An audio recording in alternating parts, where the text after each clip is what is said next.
वैसे ऐसा क्या जादू कर दिया है आपने? एक पल भी आपसे दूर रहने का मन नहीं करता। आप युवराज हैं, अपने मन पर नियंत्रण रखिए। हमें तो बस अपनी विवाह की तिथि की प्रतीक्षा है। एक बार विवाह की तिथि आ जाए ना, फिर देखना उसके उपरांत विवाह के पश्चात आप हमारे साथ कितनी प्रसन्न रहेंगी।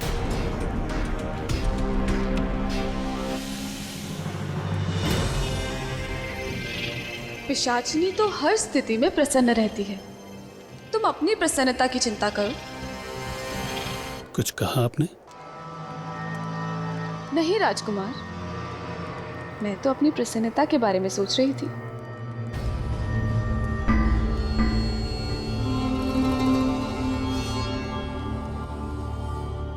तुम दोनों पूजा की मर्यादा का ध्यान रखो, बातें बाद में कर लेना। अभी जाओ और महादेव में ध्यान लगाओ।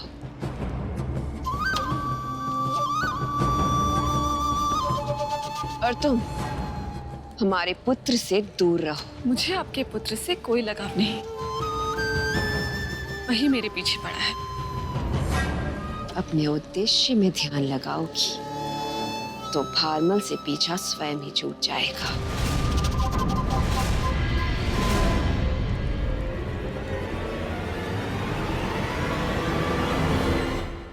पूरा राजमहल पूजा में व्यस्त है।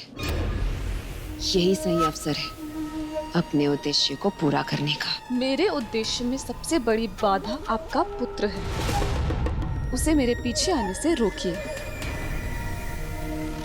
पुत्र भारमल, स्त्री के पीछे भागने से तुम्हें राज सिंहासन नहीं मिलेगा। यदि एक बार राजा बन गए तो जिस स्त्री को हाथ लगाओगे वो तुम्हारी दासी बन जाएगी। इसलिए महाकाल की पूजा में ध्यान लगाओ। ज्ञात है हमें, कहीं नहीं जा रहे थे, आप ही के पास आ रहे थे।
भद्रकाल, मैं जिस कार्य के लिए यहाँ आई थी वो तो पूर्ण हो गया।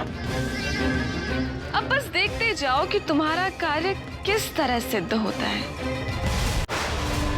महारानी, रुक जाइए, क्या कर रही हैं आप? रुक जाए। आपने हमारे जीवन के साथ क्या किया है? हमारे जीवन को अभिशप्त कर दिया है। ना कभी प्रेम दिया है, ना कभी सुख दिया है। दासी बनाकर छोड़ दिया है। क्या हो गया महारानी आपको? कैसी बातें कर रही हैं आप? आप हमारे लिए हमारे जीवन से बढ़कर हैं। अच्छा, तो हमें अपना जीवन दे दीजिए।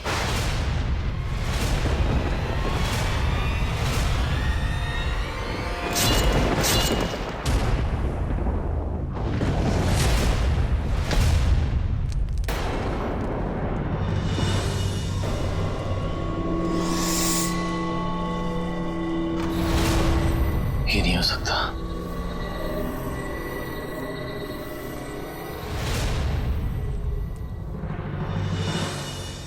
महाराज, क्या हुआ महाराज? आप ठीक तो हैं? बस एक बुरा स्वप्न था महारानी। बुरा स्वप्न? कैसा स्वप्न महाराज? मनुष्य की कितनी ही चिंताएं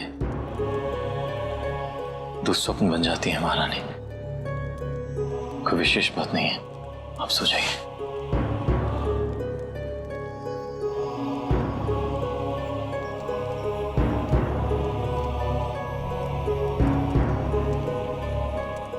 महाराज को अचानक क्या हो गया? ऐसी कौन सी चिंता है जो वो हमसे भी नहीं कह पा रहे?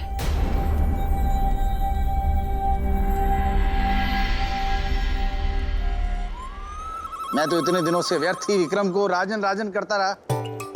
वो तो निकला बिल्कुल ही कृपण। पता नहीं कहां छुपा के रख दिया अपना रसोई घर।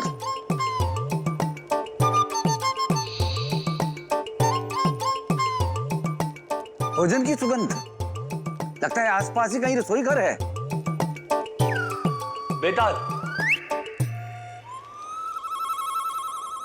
ये सेनापति ऐसे मेरे पीछे पड़ गया जैसे गुड़ के पीछे मक्खी।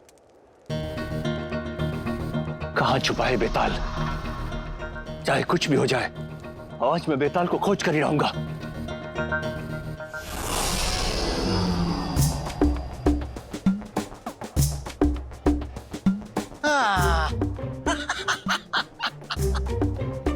ये स्थान बिल्कुल उपयुक्त है मेरे छिपने के लिए भी और 1100 वर्षों की भूख मिटाने के लिए भी।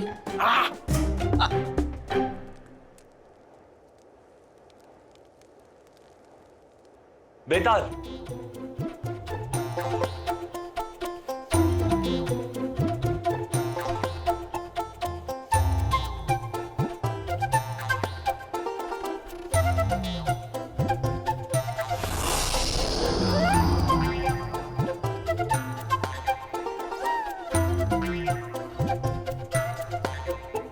यही तो आया था वो। कहां चला गया? बेताल, तुम कहीं भी छुप जाओ, आज मेरे हाथों से बचोगे नहीं।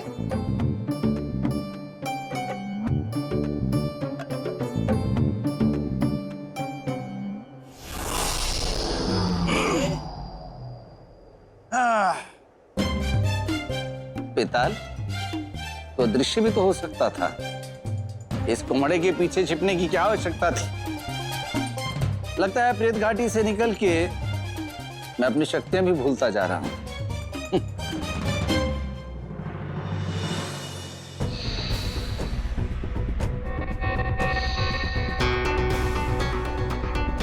फिर वही प्रेत गंध।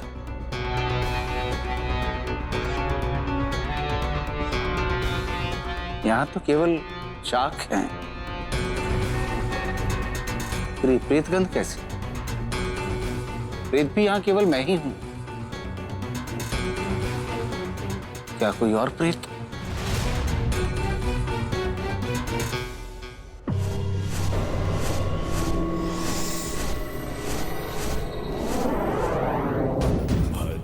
तारा, तुम भारमल की प्रिय तो बन गई हो, किंतु हमारे प्रिय विक्रमादित्य का क्या? भद्रकाल, मेरे द्रव्य के प्रभाव से राजा विक्रमादित्य की रातें अब दुस्वप्न में बीत रही होंगी। जागते हुए जो उसका प्रिय होगा, स्वप्न में वही उसका शत्रु बन जाएगा। भद्रकाल के साथ शत्रुता करने का दुस्साहस किया ना उस विक्रमादित्य ने, अब उसके दुस्वप्न ही उसके जीवन की सबसे बड़ी निराशा बन जाएंगे। भद्रकाल, यदि विक्रम के अंत से तुम्हें बेताल मिल सकता है तो उसकी प्रतीक्षा क्यों? मैं एक क्षण भर में विक्रम को दूसरे लोक में पहुंचा सकती हूँ। नयनतारा, नयनतारा, मैं तुम्हारी मुक्ति की आकांक्षा समझता हूँ, किंतु यदि तुम्हें मुक्ति चाहिए तो तुम वही करो जो मैं चाहता हूँ। तो तुम चाहते क्या हो? मैं ये चाहता हूँ कि तुम्हारे अंदर जितना भी क्रोध है वो रानी पद्मिनी में आ जाए। विक्रमादित्य के लिए रानी पद्मिनी विक्रमादित्य की सबसे बड़ी शत्रु बन जाए। किंतु उससे हमें क्या लाभ होगा? तुम नहीं समझोगी नयनतारा। एक पुरुष के लिए उसका सौभाग्य, उसका साहस, उसकी स्त्री होती है, और जब पद्मिनी और विक्रमादित्य दोनों अलग हो जाएंगे तो विक्रमादित्य का साहस बिखर जाएगा, उसका सौभाग्य दुर्भाग्य में बदल जाएगा। और विक्रमादित्य के दुर्भाग्य का अर्थ है हमारा सौभाग्य। तुम निश्चिंत रहो भद्रकाल, नयनतारा अपनी मुक्ति के लिए कुछ भी कर सकती है। नयनतारा,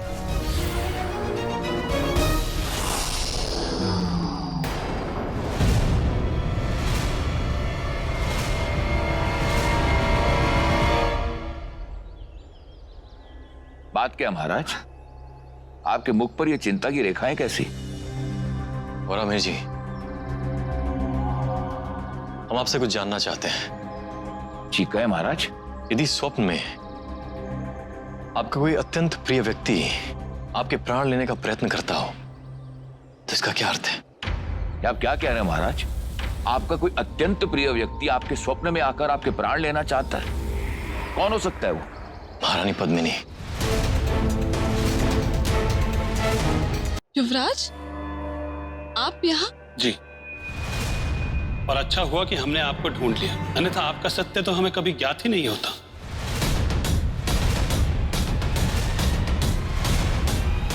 सत्य? कैसा सत्य? यही कि आप जैसी दिखती हैं वैसी है नहीं। जैसा आप सभी के समक्ष ये दिखाती है ना कि आप हमसे प्रेम नहीं करती, ऐसा नहीं है। आप हमसे प्रेम करती है, अन्यथा आप प्रतिदिन हमारी यहां प्रतीक्षा नहीं करती, है ना?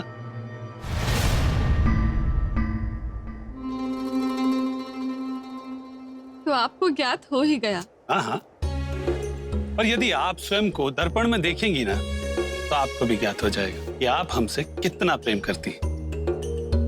अच्छा बताइए, आज हम आपके लिए क्या लाए? वो क्या है ना, हम आपके जितने बुद्धिमान नहीं हैं। हाँ वो तो है। तो आप भी बता दीजिए।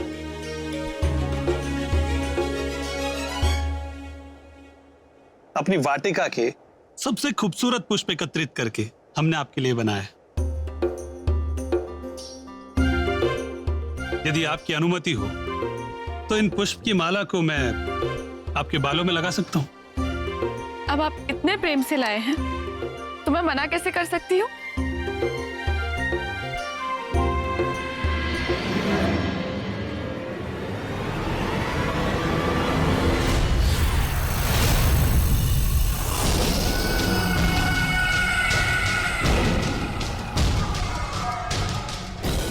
पुष्प मुरझा कैसे गए?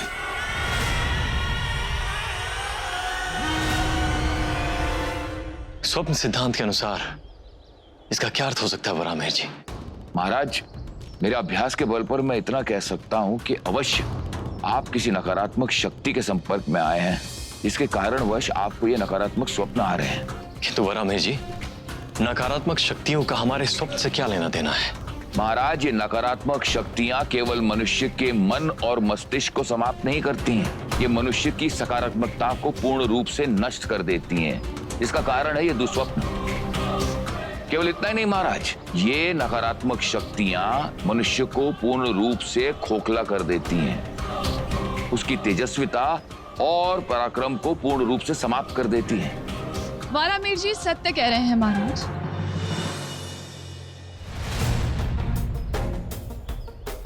नयनतारा, तुम यहाँ?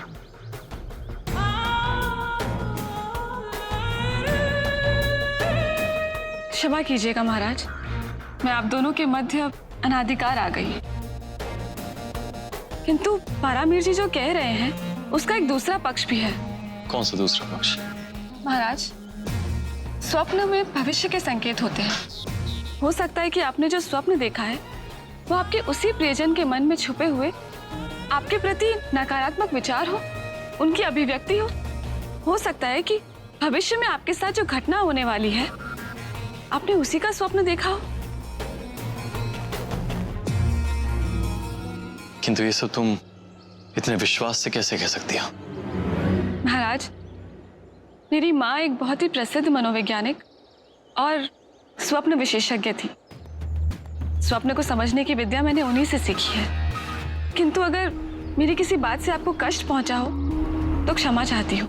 नहीं नयनतारा, ये उज्जैनी है, यहाँ हर किसी को अपना मत रखने का अधिकार है। और फिर तुमने तो हमें सत्य के दूसरे पहलू से अवगत कराया है, इसमें हमारा हित ही है।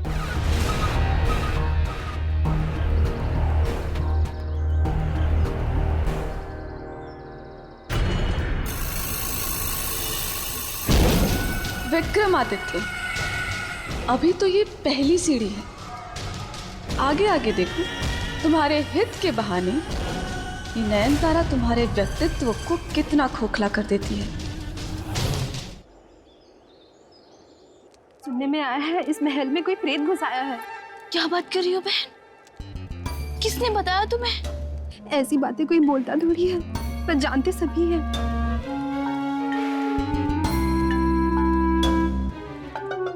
भूत प्रेत की बातें करने में कितना आनंद आता है इन मनुष्यों को।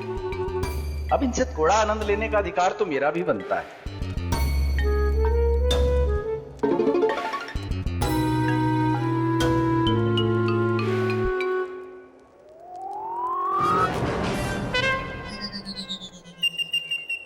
ये क्या हो रहा है? कहीं प्रेत आत्मा तो नहीं है?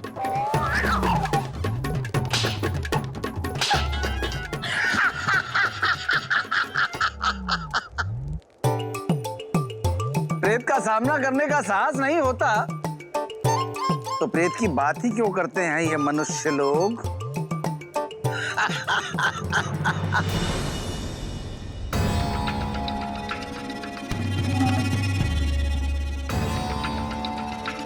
भूख अत्यधिक लगी हुई है, कहीं से भोजन की व्यवस्था करनी पड़ेगी।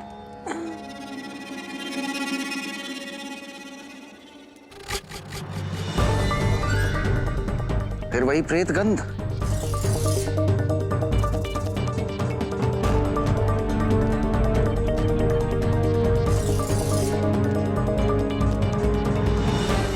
आज तो मैं इस रहस्य का पता लगा कर ही रहूंगा।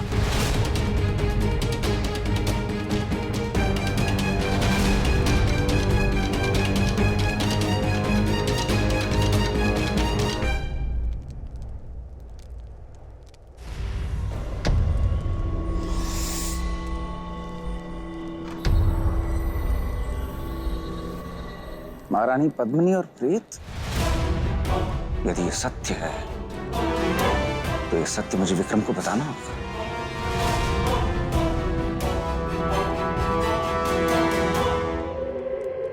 तुम्हें क्या लगा था बेताल कि तुम नयनतारा को इतनी सरलता से पकड़ लोगे?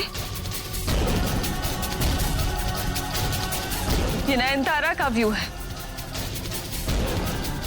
जिसमें एक एक करके सब फंसोगे। बेताल तुम भी।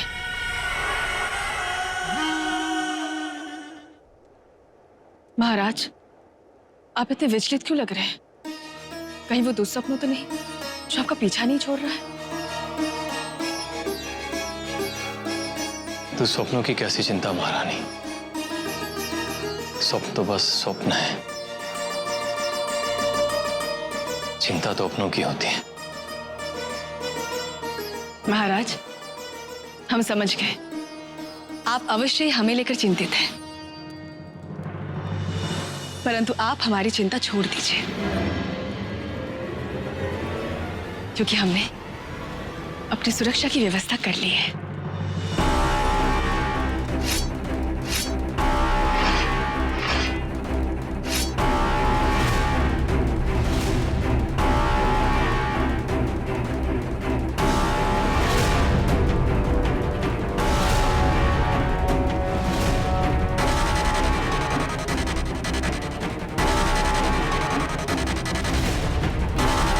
इसकी धार कितनी तीक्ष्ण है,